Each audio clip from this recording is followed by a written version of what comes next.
A century ago, Britain's rail network was the envy of the world. You could get a train from almost anywhere to almost anywhere else. But many of these lines were considered unprofitable. And in the 1960s, Dr. Beeching was recruited by the government to come up with a plan that would stop the railways from hemorrhaging money. He famously brought the axe down on over 4,000 miles of track and 2,000 stations. Almost overnight, 30% of the network was closed down. 50 years on, I'm going on a journey to discover just a few of those lost lines.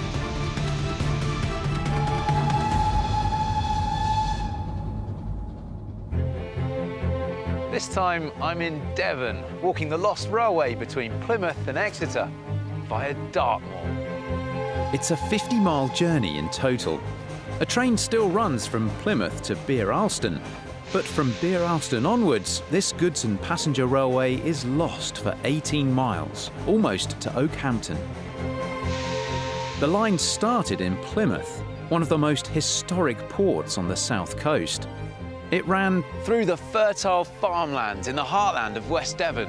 and across a unique iron viaduct with a 150 feet drop. Oh, look at that go. I'll see firsthand where the very best railway ballast came from. I want to understand why so many people want to bring this lost railway back to life, and how they've already succeeded in restoring the rest of the line to Exeter.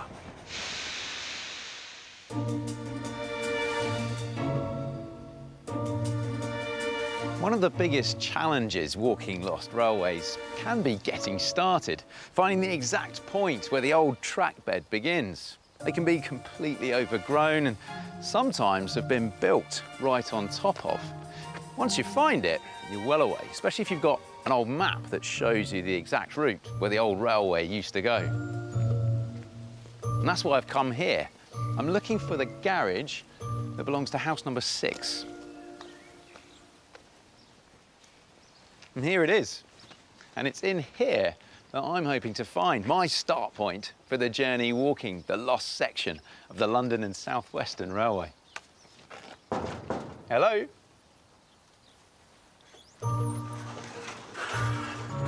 Hello, is it Bruce? Good afternoon, it is. Nice to see you. Nice to see you. Come on in. Thank you very much.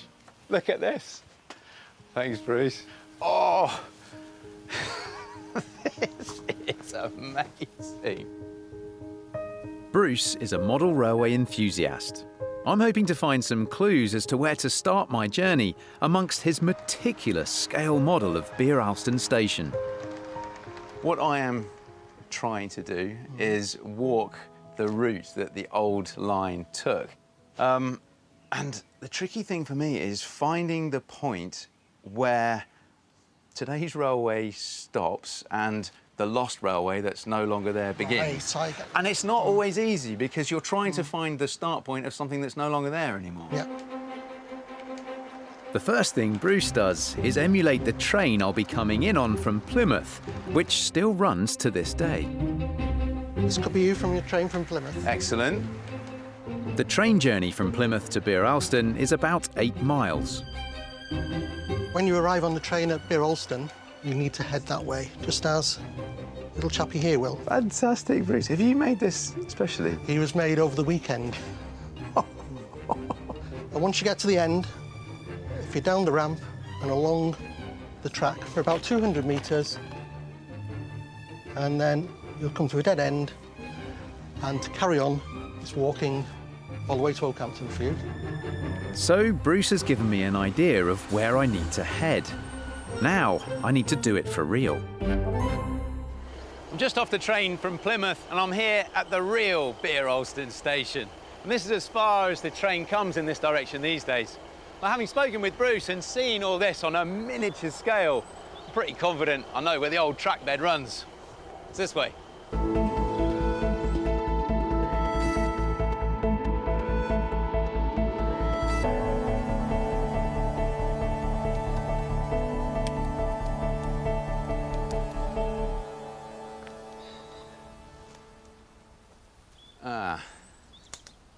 A bit stuck here. Well, that's obviously good to see, railway infrastructure, but this fence is not what I wanted to find here. And that's obviously overgrown. So the track went on through there, that's all overgrown now, but this fence is blocking me through here. That big bank means I can't go up that side. That fence goes all the way to the bank over there. I can't get through here, and you can't just go climbing over fences. Okay, let's have a rethink. I want to keep following the line on a roughly northerly direction through here. But because of this obstruction, I think I might have to take a bit of a detour. But that's all right, this is all part of the adventure with walking these lost railways. This is, in its very nature, it's partly lost. My job is to try and find it again. So, I'm thinking if I head back out from the station and try and find some roads which may cross the line. So here we are. Where am I? Yeah, here we are. So, from Beer Alston, actually this is good. Okay, this is good. I've got a good few roads off of here that cross and pass either under or over the railway. So that's where I'm heading now. Back out and along the road. Let's see if I can get back onto this line. It might not look like it, but this is one of the most complete lost railways in the country. Overgrown it may be, but uniquely, all the track bed is still intact. There are people up and down the line campaigning for it to be reopened. And that's because so many of the transportation needs that motivated the building of this railway 130 years ago still exist today. Ha! This is what I've been looking for. Some brick walls along this road, because this will be a bridge over the old railway line, if my map reading is correct anyway. Yes! Look at that. My goodness, that's a long way down. And it's some very steep embankments. Woo! Good echo too. Look at this beautiful brickwork. Stunning. Well, so the last bridge allowed me to go over the top of the railway. This one allows me to come underneath it. So they're different in that respect, but I'm worried it might be the same in that I cannot get up onto the railway still.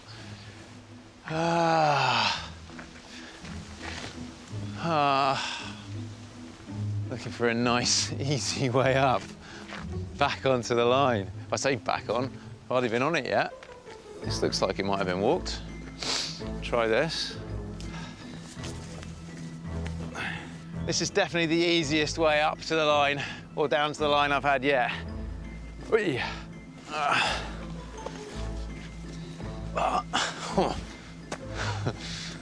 It's definitely not a proper footpath here yet. All right, bit of a track. See how we go. Glad I've got trousers on, there's a lot of stinging nettles here. Hard going though it is, I'm finally on the track bed. Ouch. And with 17 miles to go, who knows where this will lead me?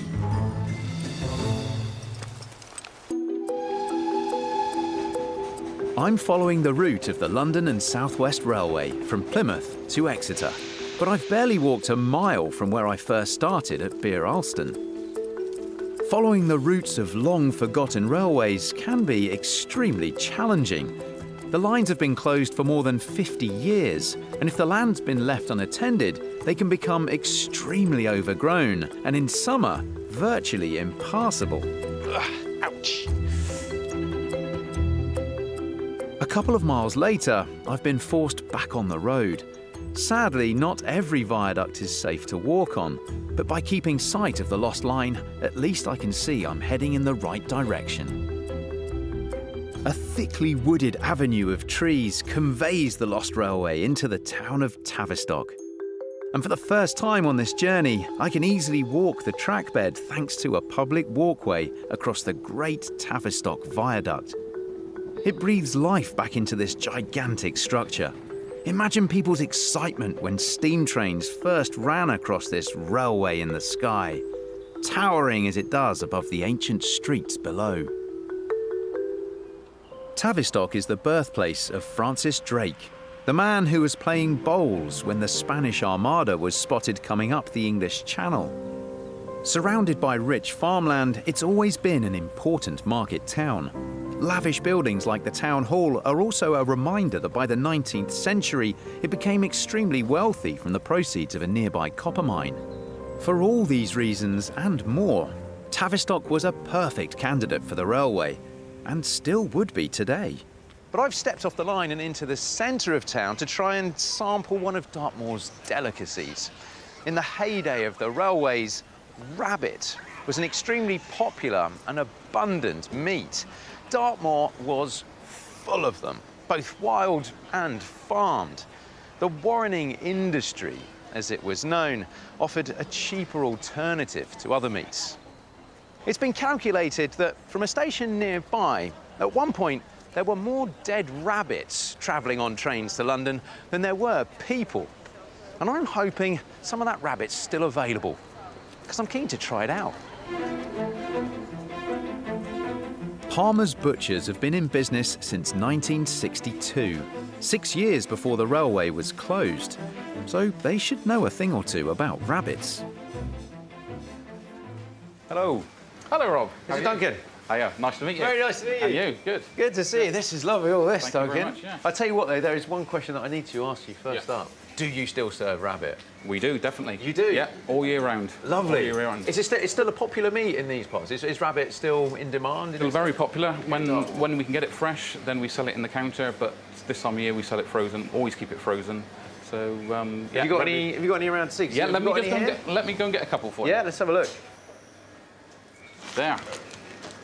Oh, here we go. That is a frozen whole rabbit. This is a whole rabbit? That's the whole rabbit. And people still come in today and will ask for rabbit meat? Yep, they do, yeah. It's normally the older generation that buy it. Why do you think that is? Well, I think if you go back to the World War II, Yeah. where meat was scarce, Yeah. rabbit wasn't. And how are they served up today? How do you tend to serve them today? If you come up this way, I have rabbit pies. They look very tempting, and it's about the time of day where I am getting a bit peckish. Yeah. Would Would I you be like able to try sample one? Of course you can. Yeah, no problem at all. Thank you very much. Get one. Pies are my weakness, and these look delicious.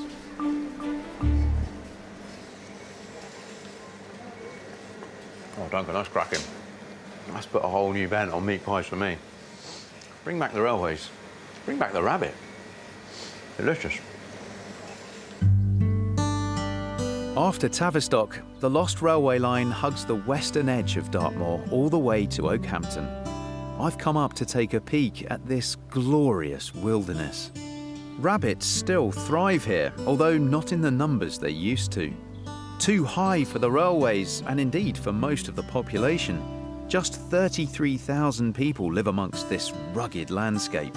Yet it covers an area 8 times the size of Manchester. Strong winds, acidic soils, and an abundance of granite outcrops mean that Dartmoor has remained largely untamed and untouched. The next station on the Lost Line is Brentor, a village topped by a curious rocky outcrop. It's back down the hill to the trackbed and civilization for me. Trains don't like hills. Well, I'm back on the road again. I mean, this is all private land around here, so I actually walk the line. But I'm expecting to cross the line on this road here very soon, actually right where the station was. And this is actually called Station Road, so it should be around here somewhere. Hang on. I caught this out of the corner of my eye. Right, well, that's definitely the station. That almost still looks like it's open. Let's go and have a look. See what's out here. Interesting fact for you whilst we're here. Station Road is actually the second most used road name in Britain. First one being High Street. Now, what's going on here? I mean, it's all given away here. Look, Station House. That is a station. Don't know. Yeah, there you go. Hello. Hello there. Hello, Hiya. I'm Rob. Hello, I'm Richard. Hi. Hello, Richard. How can I help you? I'm just, I'm walking a lost railway line, the lost railway line between Beeralston and Oakhampton. Right. And kind of there are bits along the way that interest me, particularly old stations. Okay. And Come to the right place then? well, Yeah. this is the old station. I mean, it's pretty obvious, right? Yeah, absolutely. And walking past the road, I knew roughly, well, I knew I was expecting to see the station there. Right. But I wasn't expecting to see anything like this. It's Right. almost as if it never closed down. This is, or was, Brentor Station. Until recently it was a B&B, but the new owner, Richard Meredith, is restoring it with the kind of forensic skills that might be applied to an old master. Wow, look at all this. We're standing here, just underneath this canopy here. So, so that building there is what you see behind you there. Richard's station is like a period film set, complete with old gas lamps, level crossings, and porter's trolleys loaded up with heavy luggage. I'm not a railway enthusiast. You're not? It's not as if I'm a train spotter or anything like that. Trains themselves don't actually really float my boat. It's purely the historical aspect of it. I wanted, when we were looking to buy something, we were looking at an old church. Okay. Or a old school, Victorian school. Yeah. Is there something about the Victorian era that maybe interests you? Because they built or- things to last, Ron. Yeah. Everything they did was properly engineered. It is fantastic. Yeah. You must get a huge amount of enjoyment by having yeah. this then. Is that what it's about? You just enjoy it? Partly, just enjoy it. Yeah. Yeah, just, I mean, listen to, what can you hear? Nothing. You know, it's just so quiet. Yeah. And I pray, absolutely pray, that they don't open it up again. Because you're probably aware there is. There's quite a decent movement behind it. But yeah, I know. Tell me about it. Not everybody's campaigning to bring this line back to life. And with everything Richard's done to restore this glorious station, who can blame him for fearing he might lose it? Where are we here then? Well, this is the main ticket office. What would have happened here is the public would have come in through these doors, through here, Okay, yeah. which are sealed now. They'd have come in through there, Yeah. and then they'd have gone to the ticket hatch there. This is brilliant. It's fantastic, isn't it? Which obviously we now use it as a lounge. But So I was going to as say you can see, but I was going to say, so this is the main ticket hall. Also looks like, your living room. absolutely. Yeah. Yeah. But what an amazing feature to have in the Yeah, middle of it's your living fantastic. room. Fantastic, isn't it? Is there actually a ticket office behind there? Or is that gone Yeah, now? do you want to see it? Have a look. Yeah, I'll take you through and show you. Do. Okay.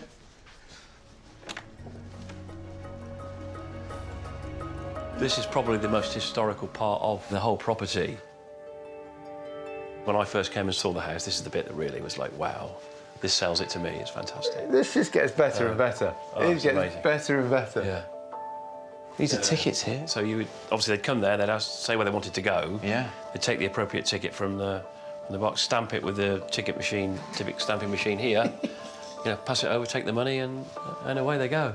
Your station here is like a living museum. isn't it? Yeah. Richard's Great Western Railway map reminds me that Lydford is the next station on my lost railway route. Known for possessing the deepest and most idyllic gorge in the whole of the southwest, the railway managed to transform a local beauty spot into a national must-see destination. It was the upper-class escapades, 18th century tourism that first truly celebrated the natural beauty and mystical charm of this spot, much of which centred around the dramatic centrepiece of Lydford Gorge, the White Lady Waterfall.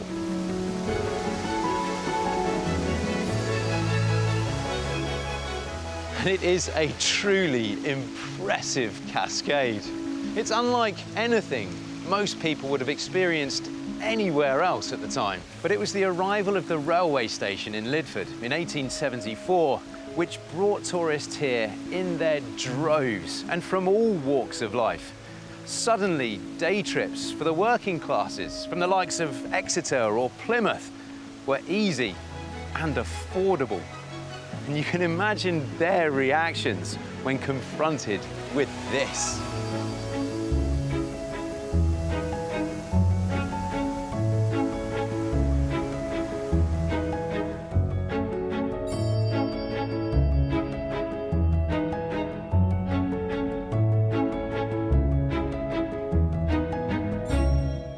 As I progress on my journey, I'm round about here near Lydford Station. Now, my lost railway, the London South Western, continues up northeast to Oakhampton. But if you can see here, there's a split and another railway heads west out through Launceston. It's another lost railway, and I'm actually on it right here now. You can see these deep cuttings on each side of me.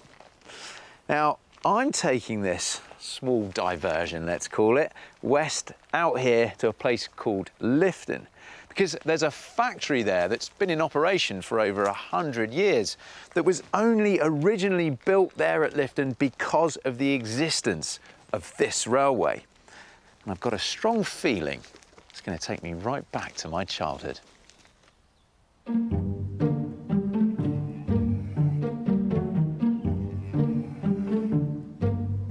My Frisian friends in the field here give a bit of a clue as to why I've taken this detour up towards Launceston.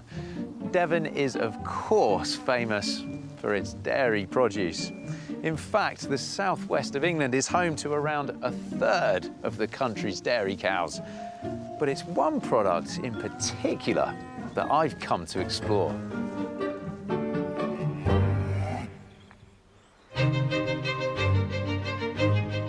I'm on my favourite kind of road, Station Road, in the village of Lifton, and I've come to meet Tony Simmons. Very good to meet you. Very good to meet you. I was finding it a little hard to actually figure out exactly where I was.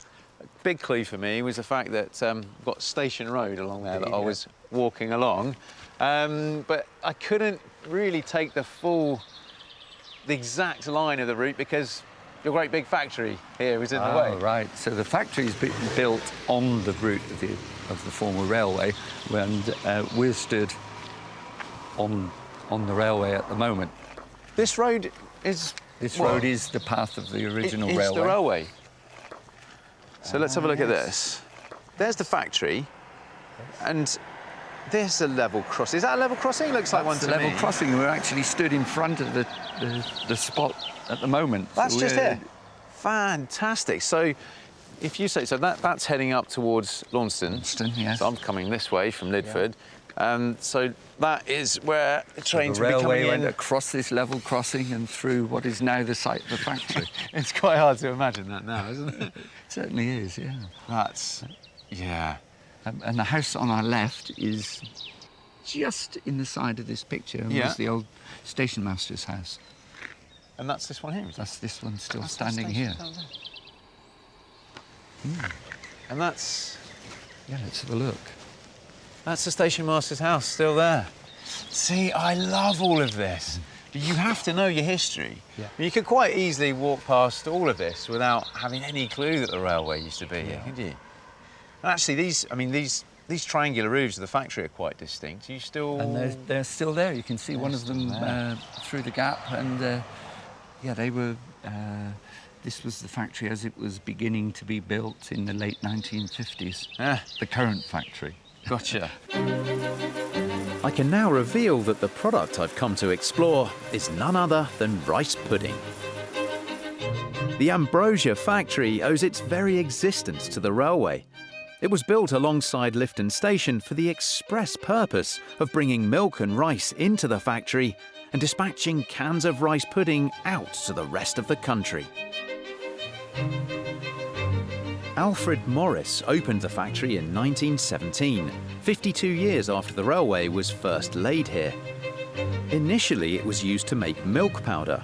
Then, just before the outbreak of the Second World War, Morris's team invented a way of making rice pudding in a can. Unopened, it lasted for years, and so became a wartime staple in Red Cross parcels distributed to prisoners of war all around the world.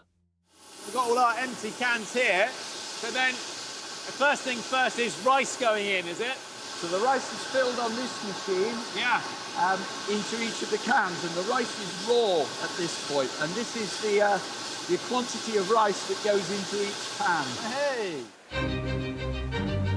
The process is fascinating to follow. A milk and sugar solution is added to the rice and the can is then sealed.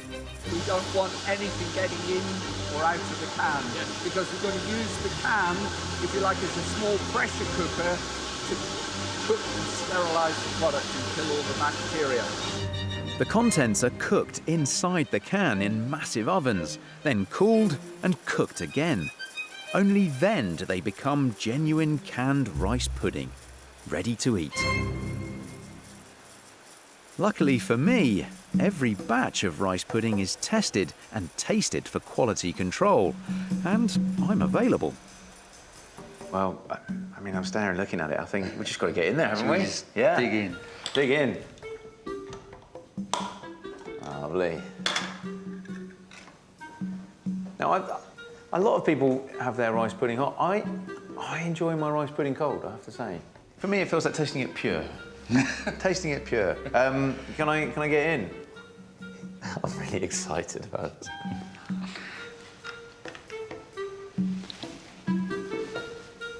That tastes pretty good to me, Tony. I'm following the route of the London and South West Railway from Plymouth to Exeter, and I'm now 23 miles into my journey. Oh, it is hard going through here. Thankfully, for me, things are about to get a lot easier because I've just arrived back on the outskirts of Lydford, and from here on, for the next 11 miles to Oakhampton, the old railway line has been turned into a dedicated pedestrian and cycle route, so I won't be needing that anymore.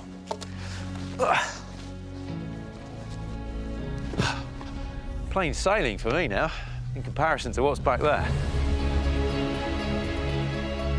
Built in 1874 and straddling a particularly deep valley, the Meldon Viaduct was a spectacular addition to this section of the London and South West Railway. Constructed from wrought iron and cast iron as opposed to the more conventional stone or brick arches, the elegant and unique Meldon Viaduct is now a scheduled monument. I've come to meet engineer Simon Hollier, who's responsible for maintaining the fabric and safety of the structure. I do have a picture of what it was like shortly after it was built. Wow. You've noticed something? That's only got one. Yeah, that's only got one line of Trestles, of these we call them. stanchions. Yeah, the trestles. Right. Well, yeah, originally it was built as a single track. 4 years later, they'd open up a second one, and there were two reasons to do that. A, to get an extra line in there, and at the time when they first opened it, it was very, very nerve-wracking for the people to drive the trains across it, because of the curve on the viaduct and the wind. The thing used to shake around a bit. As you can see in the photo, it's a very, very slender structure. Yeah, it is. So with the new structure, which opened about 4 years later, that stiffened the whole thing up. You've got wider at the base, a kind of. I guess you are lowering the centre of gravity, and you are keep giving it a much wider. That's correct. Structure for it to That's sit correct. on. Every 6 years, Simon examines every last rivet, beam, stay and strut as part of a rigorous inspection programme. And today, he's agreed to take me with him. And that means abseiling down the iron trusses on ropes. As you can see, I have an unusual technique. Oh, yeah, there we go. Ah, fucking let go. This is a fantastic way to come and inspect this viaduct. Woohoo! It's only from this vantage point that you can begin to imagine how the second half of this structure was built. The second row of trusses were assembled in a railway siding, then pushed onto the original viaduct and swung out into position by cranes. Each truss was installed within 2 hours and 30 minutes, which meant it was possible to arrange the work around the railway timetable and, unbelievably, allow trains to continue to run. Simon, this is fantastic. What a way to view this structure. What a jobs we've got. What a job. We're getting paid for this. What a job. So, I mean, and so not only is it a great view along the viaduct here and the structure, but this is a great way to come and inspect. Well, I mean, this is why you do it. Yeah. That's right. You need to touch every part of it. It's the only way you can do it. Here, you've got the All manufacturing. those rivets, good nick. Oh, more. Look, they've only just been put in. That is brilliant. Look at that. It's good fun hanging around doing this sort of stuff, but at the end of the day, I've got to do a job when I'm here. Yeah. And it can be quite difficult. Yeah, absolutely. And as you can see, it's very, very complex. It is. It complex. takes quite a long time to go through the whole structure. And I guess part of that complexity is that a number of different additions have been made to this structure over the years to shore it up and to deal with the elements and the traffic that was going over the top of it. That's right. And it is those later additions which have given us the most problems. Is it really? The early Victorian materials and the early Victorian structure is still holding strong? Wrought iron, cast iron is very good against corrosion. Wow. Well, let's go down and have a little look, see what else we can find. Okay. This is fantastic. Although the line was closed in 1968, the viaduct continued to be used for shunting local quarry wagons. It wasn't until the 90s that it was deemed too weak to carry rail traffic. 6 years later, it was refurbished and given a new lease of life as part of the Granite Way cycle and footpath. Once over the viaduct, the old railway line continued alongside a now disused local quarry. When the London and South Western Railway were excavating the foundations of the Meldon Viaduct, their workers were impeded by layers of an extremely hard local stone. But while that stone impeded the building of the railway in one sense, it was an enormous help in another, as it was found to have the perfect properties for something called railway ballast. And it's this stuff here. It forms a very stable track bed. It also allows for good drainage of water through it, and it's so hard it won't crush under the weight of the sleepers, the rails, and the passing trains over the top. It's quite literally the foundation stone of the railways. And you'll find it under almost every mile of track laid in Britain. And millions upon millions of tons of it came from right here, Meldon Quarry. First excavated in 1897, expanded to 200 acres in 1902, and by 1953 producing 340,000 tonnes every year, Meldon Quarry became one of the biggest sources of railway ballast in the country.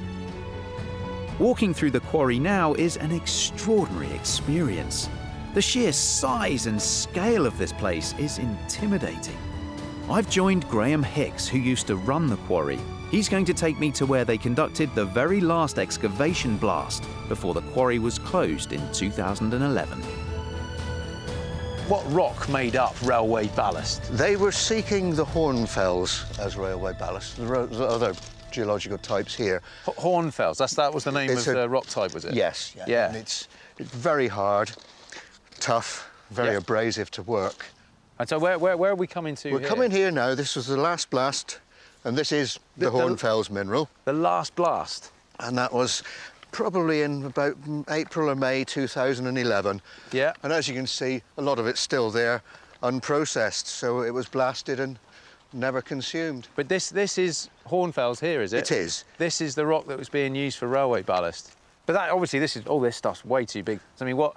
Goes off to a crusher, and you're looking for something, I think, with a maximum size of about 63 millimetres. All right. So what this? That's probably a bit big, that is it? But that kind of thing. That sort of area. Yeah. It's very hard. Because I guess that's what you want, wouldn't you? You want a rock that isn't going to move, isn't going to get crushed under the weight of the train when it comes along, and gives you a real stable track bed. Yeah. And stable, Hornfell. free draining. Hornfell did that. It's performed very well. So the ballast from here was being transported where? How far and wide from here? Well, it was really, by the 30s, it was known as the Southern Railway. So it's south and west of the country, really. So, yeah, it's quite a large area, though. It was a good area. So they were doing good business out of this quarry? They were doing hundreds of thousands of tonnes a year. Wow. Sadly, with few new railways being built, the demand for railway ballast has fallen over the years. The quarry has been mothballed. Until, that is, they bring back all those lovely branch lines.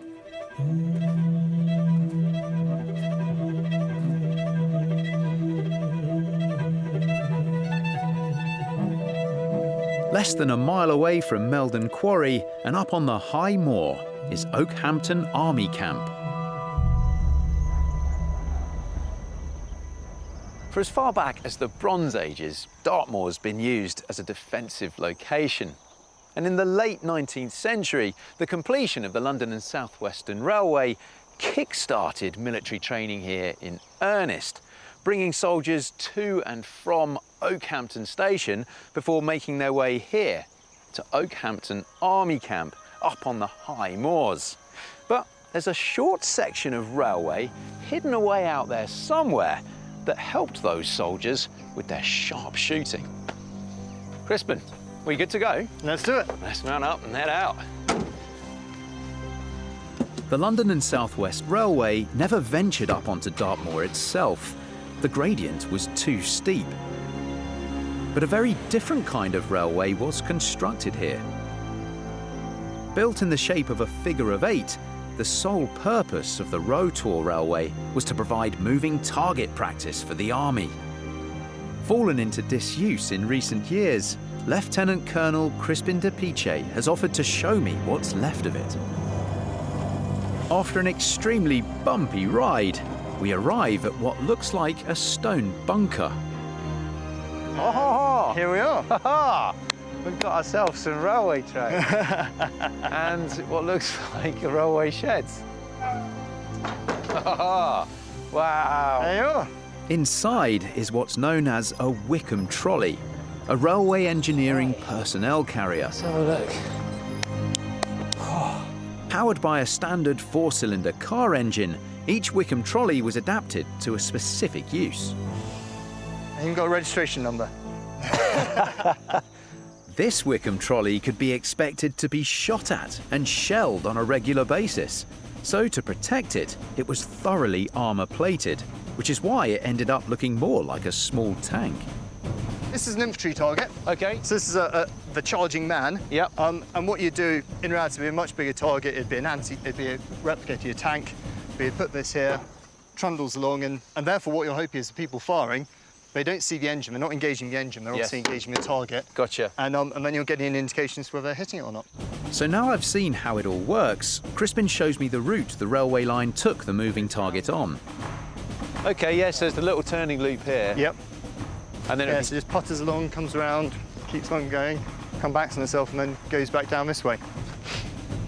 An embankment was built along the straight section of the target railway to protect the Wickham trolley from being fired at. This is where you want to be engaging the target. So, okay, on the long straight. On the long straight. So that way it's your moving target right to left, left to right. Having grasped how the target railway works, we retreat to one of the firing positions. Over the years, generations of recruits would have perfected their aim on this firing range. That target's quite small from here. Thankfully for the sheep, this rifle's been decommissioned. It's got a kick like a mule. I'm following the route of the London and South West Railway from Plymouth to Exeter. I'm back at Meldon Viaduct station, waiting for the next Heritage Line train to take me the last 3 miles onto Oakhampton. I'm being joined by Richard Westlake. Richard spent his entire life working on the railways. He regularly drove trains just like this one along the entire length of the lost line I've just walked, before it was closed in the 1960s. These are the excellent compartments you have, all first class. I want to hear what life was like working on the railways in their heyday. And I want to understand why Richard thinks this lost line should be reopened.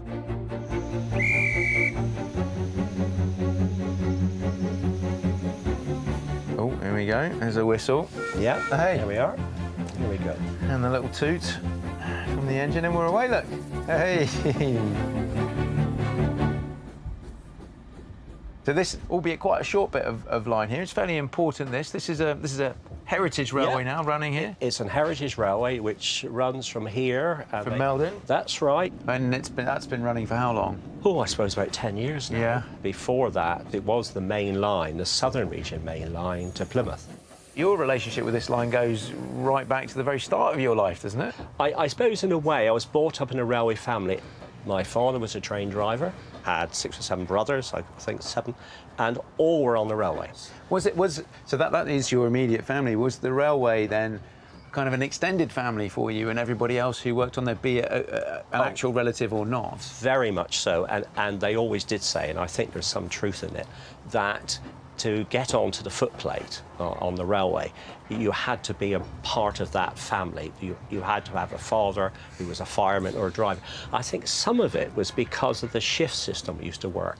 You could come on at any time, day and night, 1 o'clock, 2 o'clock, 3 o'clock in the morning. And if you were perhaps unreliable, you overslept, you didn't turn up, then you could always have a word with father or someone in the family would say, come on, you've got to buck up, otherwise you won't have a job. So it was a very close-knit community, and everybody knew everybody, and we all worked together, and they were very enjoyable days. Richard believes the lost line I've just walked could be reopened and brought back into the rail network. I want to know why. I want to give a bit back, and therefore I'm a part of the Oak Rail Forum, who are really campaigning hard to get this line reopened to Oakhampton. What's happening now is there's a resurgence in rail travel, and not to be on any network at all is really a downside. I think for tourism, but not only that, for the economy of the region. I'm sure to Oakhampton to be back on the map again, to be a major railhead, will make a huge difference. Are you hopeful then that the service will be extended back along where I've come from, all the way back down to Plymouth? I'm hoping that I'll live long enough so I'll be able to ride on a train again from Exeter to Plymouth via Oakhampton. Through Dartmoor. Through Dartmoor, and what better scenery could have anywhere in the country. It would be a huge achievement for Richard and the Oak Rail Forum if the lost line between Plymouth and Oakhampton was reopened. And there's a fighting chance it might. After all, Oak Rail was successful in reopening the Oakhampton to Exeter line and bringing it back into the network in 1997.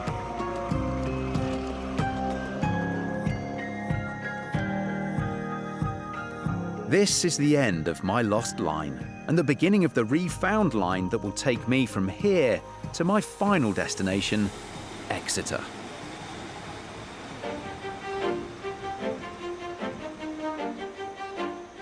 Walking this line, I've seen the abundance of uses it was put to over its almost 100 years of service.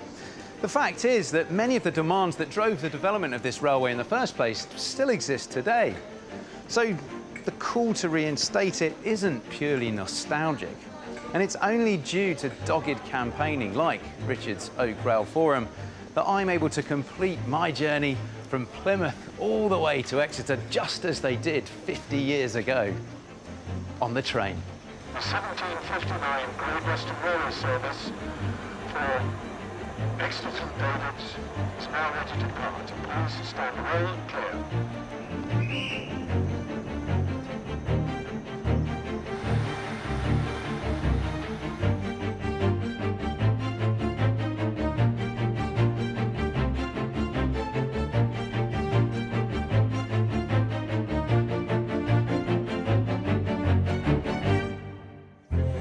Next time, I walk the Lost Lakes line from Penrith to Cockermouth. The great unknown. Built to ease the back-breaking strain on miners and their beasts. Before, it was a horse and cart. Well, where are you going to go with a horse and cart? But became useful for all sorts of reasons. Quite a few people use the railways to have one girlfriend in Keswick and one in Penrith, and they made sure they never met, you see. And I consider the future of the route. Something like driverless pods. There's a thought. Yeah.